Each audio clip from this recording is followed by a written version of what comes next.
l'école du jeu, en partenariat avec la boutique L'Imaginaire. Au-delà de vos attentes.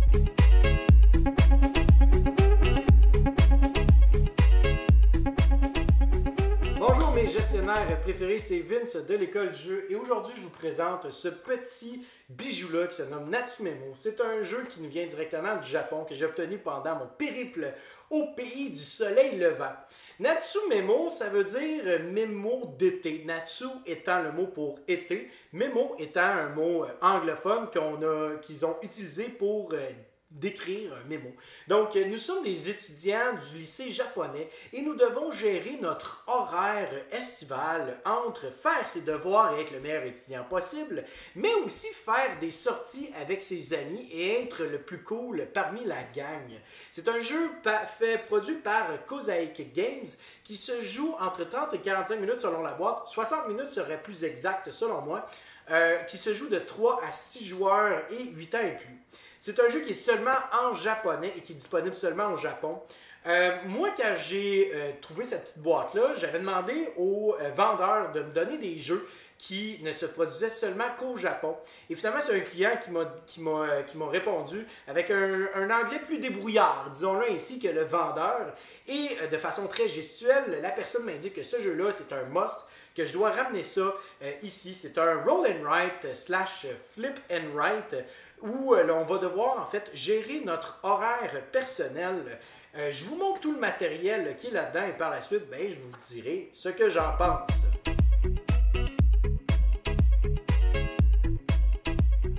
Au début de la partie, chaque joueur recevra ses 2 feuilles ainsi qu'un crayon et finalement un dé. Le tout va leur servir pendant le courant de la partie. Les joueurs vont tout d'abord écrire leur nom en haut de la feuille. Donc, je pourrais m'appeler, mettons, Monsieur Kawasaki, par exemple. Je l'écris ici et je l'écris ici, donc Kawasaki. Et finalement, les joueurs vont aussi décider d'un sexe. Soit ils sont des hommes, soit ils sont des femmes. Donc, évidemment, moi, M. Miyazaki, ce sera un homme. Et par la suite, avant de commencer la partie, les joueurs devront écrire le nom des autres joueurs sur cette feuille-ci. Donc, il y a 5 lignes parce que ça se joue jusqu'à 6 joueurs, donc j'aurais pas besoin d'écrire mon nom sur cette partie-là. Il faudrait que j'écrive celui des autres joueurs, comme je viens de l'indiquer. Et cette partie nous indiquera en fait les liens d'amitié que l'on va créer avec les autres joueurs. Alors plus que j'accumule de cœurs pour un joueur, plus j'ai un lien d'amitié qui est très fort. Donc ici, on va avoir son nom, on va avoir aussi le sexe, donc le symbole habituel de homme ou femme.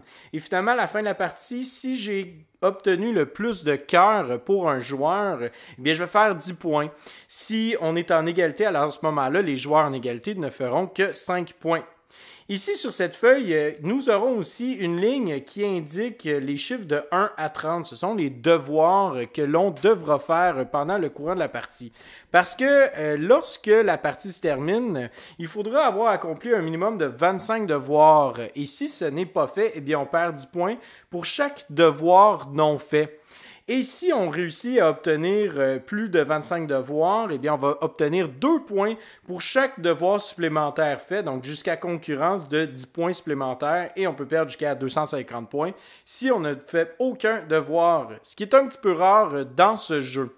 Une fois que les informations concernant les autres joueurs est complétée sur cette feuille, eh bien, nous sommes prêts à commencer. Alors, l'autre feuille sera celle sur laquelle nous jouerons principalement, alors que cette dernière sera cachée des autres joueurs. Donc, il n'y aura jamais personne qui va savoir jusqu'à quel point que je crée des liens d'amitié avec un autre joueur, et ça jusqu'à la fin de la partie.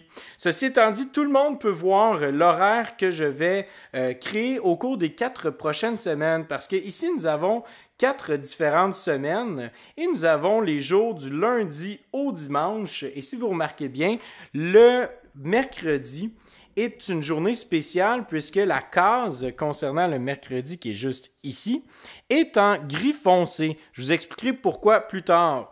Au bas de la feuille, nous avons ce que nous appelons des titres honorifiques que l'on pourra obtenir au courant de la partie, ce qui nous amènera des points lors de la fin de partie. Et sinon, le reste, c'est pas mal tout des pointages. Donc ici, on va voir le pointage que l'on va faire pour la première semaine. La deuxième semaine, la somme des 2 semaines. La troisième, la somme des 3 semaines. La quatrième et la somme de toutes les semaines ensemble. Le nombre de points pour le titre honorifique. Ici, nous allons perdre des points pour les devoirs non faits. Et finalement, ici, on va faire des points pour les différents liens d'amitié que nous avons créés. Et finalement, nous avons notre score final. Donc, le principe du jeu est très simple puisque une fois que tout ça est bien compris, eh bien, nous pourrons commencer la partie et le premier joueur aura cette carte devant lui. Cette carte indique que c'est le premier joueur à jouer la manche. Il y aura 4 rondes et à chaque ronde, nous tirerons 6 cartes de chacun des paquets correspondant à la semaine où nous sommes rendus. Donc, premièrement, si on commençait la partie, le premier joueur tirerait une carte comme ceci qui nous indiquerait le type de sortie que nous effectuerons. Sur chacune des cartes, il y a plusieurs informations importantes à savoir. Donc, la première, ici, nous avons le nombre de jours que celle-ci va durer. Donc, ici, on a un petit 1 avec un symbole 2 carrés, 1 par-dessus l'autre. Ça, c'est le symbole pour le nombre de jours. Donc, celle-ci durera 1 jour. Des fois, on a des sorties qui peuvent durer 2 ou 3 jours. Nous aurons le nom de la carte. Donc, par exemple, ici, ce serait une sortie au marché. Et finalement, en bas de la carte, nous aurons la manière dont on score les points. Comme par exemple, ici, si 2 personnes décident de participer à cet événement, alors les 2 personnes correspondantes feront 7 points, alors que les autres joueurs, s'il y a plus de 2 joueurs qui vont participer à cet événement, mais tout le monde ne fera que 4 points. Au bas de la carte, nous avons une ligne rouge et cette ligne rouge apparaît sur chacune des cartes puisque c'est la manière de scorer lorsque nous sommes seuls à un événement. Le petit chapeau en passant veut dire personne. Donc, s'il n'y a qu'une seule personne, cette personne fera 2 points pour cet événement, mais obtiendra un titre honorifique.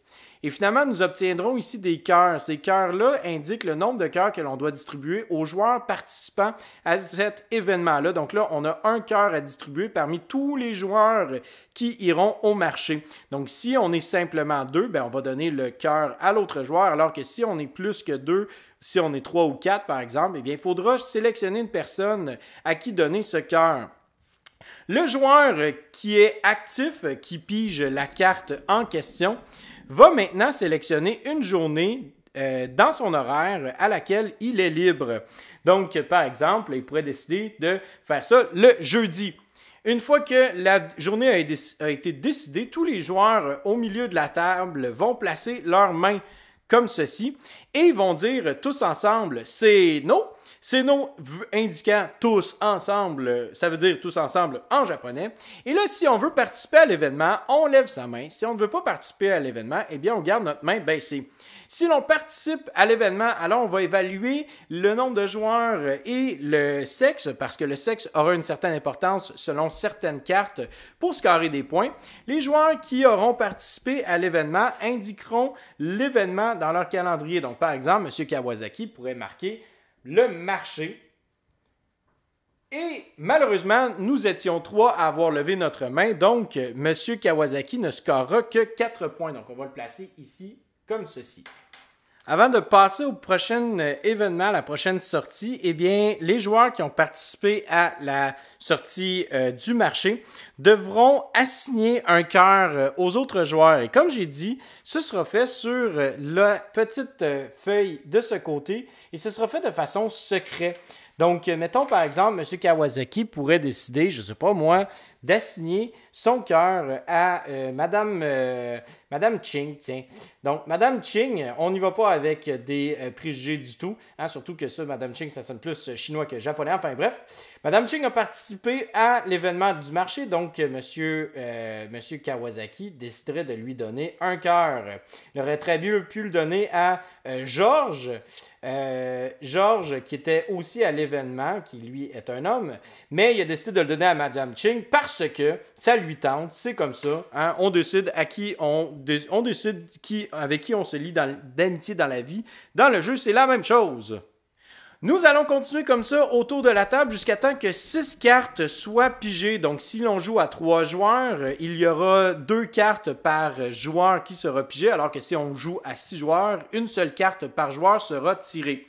Une fois que le tout est complété, nous allons observer le nombre de jours que nous avons de libre. Et ces journées-là seront réservées pour faire nos devoirs. Mis à part pour le mercredi, tous les autres jours qui sont libres, nous allons suivre cette carte-là qui nous indique comment est-ce que l'on va faire des devoirs. Donc, selon la petite légende qui est sur cette carte-ci, ça nous indique que si l'on roule un 1, parce que l'on va rouler le dé à ce moment-là, si on roule un 1, eh bien, à ce moment-là, on va faire 3 points. On ne fera pas de devoir parce que nous obtiendrons un titre de paresseux. Donc, nous allons tout simplement aller cocher sur notre feuille le titre de paresseux en bas complètement. Si l'on roule un 2, un 3, un 4 ou un 5, nous allons faire 2 devoirs. Et finalement, si l'on roule un 6, nous allons faire 3 devoirs. Donc, évidemment, si l'on obtient un titre, comme j'ai indiqué, eh bien, nous allons chercher le symbole, nous allons cocher la case. Donc, le titre de paresseux se trouve à être ici. Et nous obtiendrions 3 points pour cette journée-là où est-ce que l'on a fait des devoirs. Si par contre, dans le cas échéant où je roulais un 6, eh bien, je regarderais mon autre petite feuille et je cocherais 3 devoirs. Donc, 1, 2, 3 et ainsi de suite. Comme j'ai dit, le mercredi est une journée spéciale, puisque le mercredi, nous allons tous à la bibliothèque. Ben, enfin, je dis nous, mais ça se peut que les joueurs aient décidé de se booker un événement, et s'ils ont booké un événement, ils ne participeront pas à la bibliothèque. Mais tous les joueurs qui sont libres le mercredi s'en vont à la bibliothèque, et cette carte-là nous indique tout simplement que, tout d'abord, nous allons faire 3 points de victoire, puisque c'est cool, aller à la bibliothèque faire nos devoirs. Nous ferons aussi 2 devoirs, et finalement, nous pourrons donner un cœur à un joueur participant à la bibliothèque. S'il n'y avait qu'un seul joueur, eh bien, le joueur ne ferait que 3 devoirs puisqu'il ne peut pas obtenir du coolness puisque les autres joueurs sont complètement absents. Une fois que nous avons complété une semaine, eh bien, nous allons cumuler nos points. Et nous allons accumuler ici, donc par exemple, si j'avais seulement le marché et les devoirs, je ferais 7 points, ce qui n'est pas très grand, c'est pas un très très grand pointage, puisque, ben écoute, je pourrais aller à davantage d'événements. Par contre, j'avais le lundi, mardi, mercredi, jeudi, vendredi, samedi de libre pour faire, lundi, mardi, mercredi, vendredi, samedi et dimanche pour faire des devoirs. Donc, j'ai dû faire énormément de devoirs, ce qui est une bonne chose, puisque je ne perdrai pas 10 points par devoir non fait à la fin de la partie. J'ai accumulé aussi un petit titre honorifique. Comme j'ai dit, ça aura un effet en fin de partie seulement. Et une fois que c'est fait, eh bien, nous passerons la carte du premier joueur au joueur à la gauche et nous commencerons les cartes de la deuxième semaine. Donc, encore une fois, nous pigerons une carte et nous dirons un jour ou des jours consécutifs et les joueurs désirant participer à cet événement lèveront la main, indiqueront dans leur agenda ces moments-là pour y participer. Et évidemment, si l'on a un événement qui a lieu et que nous sommes déjà bookés, ben, malheureusement, on ne peut pas participer à cet événement-là. Il va falloir tout simplement renoncer à celui-ci. Donc, ça se peut qu'on décide volontairement d'aller dans un événement plus tard pendant la pige de cartes pour simplement être capable d'avoir moins de joueurs et donc contrôler un peu plus le principe de hasard et qui ira à cet événement-là avec moi, ce qui peut faire en sorte que je peux augmenter mes points. Mais si je refuse d'aller à plusieurs événements, ben là, à ce moment-là, je reste chez moi faire des devoirs, mais je n'obtiens pas beaucoup de points. Une fois que tout ça est fait, je vais vous donner un exemple d'une carte ici. Donc, par exemple, on a cette carte-là qui appartenait à Clark Griswold, qui était un homme. Donc, je vous montre un exemple. Une fois que tout ça est fait, eh bien, nous allons tout simplement avoir à compter les points. Le comptage de points va se faire de façon très simple, c'est-à-dire on va on va cumuler nos points que l'on a fait à chaque semaine. Donc, par exemple, 26 points la première semaine, 28 la deuxième, 30 la troisième, 38 la quatrième. Nous allons aussi cumuler le nombre de points de titres honorifiques que nous avons accumulés pendant la partie. Nous allons simplement faire le nombre multiplié par ce même nombre, donc 3 titres honorifiques fois 3 titres honorifiques, ce qui fait 9 points. Malheureusement, Clark Griswold a perdu 70 points avec ses différents devoirs, puisqu'il n'avait pas accumulé, il n'a pas fait, dans le fond, ses 7 derniers devoirs qui lui manquaient, donc il perd 70 points. Et finalement, on regarde ici, Clark Griswold a obtenu 5 points pour les liens d'amitié, puisqu'il a obtenu le plus de cœur avec un autre joueur pour Monsieur Ramen, qui lui a valu 5 points. Si, par exemple, Monsieur Clark Griswold avait accumulé le plus de cœur pour Jack, eh bien, il y aurait eu 10 points supplémentaires, donc un total de 15, mais malheureusement, ce n'est pas le cas. Seulement 5 points. Et on fait le total de nos points, donc 92 plus 9, donc 101 moins 70 plus 5, ça nous donne un score total. Et le joueur ayant le plus de points remporte la partie. Dans le cas d'une égalité, les joueurs se séparent la victoire et ils sont tous les deux très très cool dans le lycée japonais lors du retour des fêtes. Côté matériel, eh bien évidemment, on a seulement des paquets de cartes. Nous avons des feuilles, nous avons des dés et finalement des petits crayons. Le artwork est quand même intéressant. Et ce que j'apprécie beaucoup du artwork, en fait, c'est que, par exemple, si nous avons l'événement jeu de société, j'aime beaucoup le artwork qui est très minimaliste, mais qui en même temps nous encourage beaucoup à se lancer dans l'espèce d'aventure d'être un étudiant japonais. Donc, on a vraiment des belles petites images très simplistes, mais qui nous lancent vraiment dans l'univers sans trop nous diriger. Et le tout permet vraiment aux joueurs de pouvoir s'approprier en fait leur aventure à travers Natsumemo. La première fois que j'ai joué à Natsumemo, c'était dans un pub ludique au Japon. Et la personne qui me servait me regardait un peu avec des yeux écarquillés en se disant comment est-ce que la personne connaît ça? Comment est-ce que lui, le jeune blanc d'Amérique, puisse connaître un jeu typiquement japonais?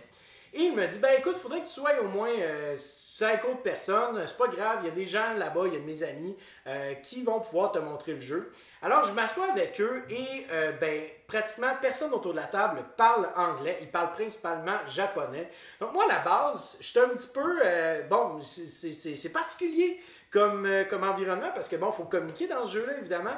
Et j'ai pas vraiment de manière de communiquer autre que le peu de japonais que je connais.